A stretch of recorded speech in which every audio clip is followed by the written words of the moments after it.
Magandang araw uli mga ka-Best Buys. For today's video, tayo ay magpapadala ng Philking 2500i kay Sir Reggie Telequido dyan sa Negros Occidental. So ang generator na ito mga ka-Best Buys ay may 2500 watts na maximum power at rated power na 2000 watts. Napaka-portable ito mga ka-Best Buys dahil 20 kilos lang din ito. Meron siyang digital display, oil alarm, overload, and output. Isang 220 volts na AC output, parallel connections para po sakali na gusto nyo pagsamahin ng dalawang generator ng 1525i para makapag-produce ng 4,000 watts, pwede natin gawin sa pamamagitan ng parallel kit. Meron din itong standard USB output para sa inyong mga gadgets. Pwede na kayo mag-charge directly sa generator na to dahil ito naman ay isang inverter.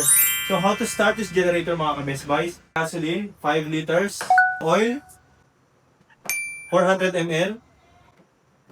I-choke natin siya. And then hihilahin yung recoil starter. Kapag running na yung engine, ibabalik lang natin siya sa on. Ayan, yung sinasabi ko na running na yung engine pero hindi siya smooth running. Kaya ibabalik natin siya dito sa on niya. Ito naman yung economy off niya. Mas mataas yung kanyang RPM. Ito naman yung economy on niya.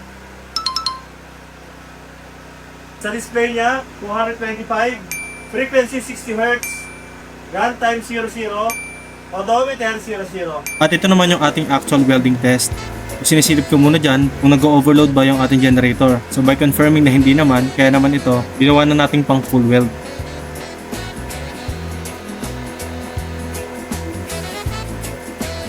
Ayan at okay naman siya.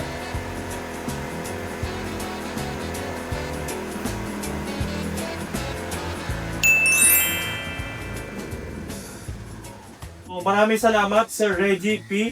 Telequido dyan sa Negros Occidental. Ang presyo nga pala ng ating Philking 2500i, 25,000 pesos cash and delivery nationwide. Maraming salamat Sir Reggie. Mag-ingat po tayo palagi. God bless po.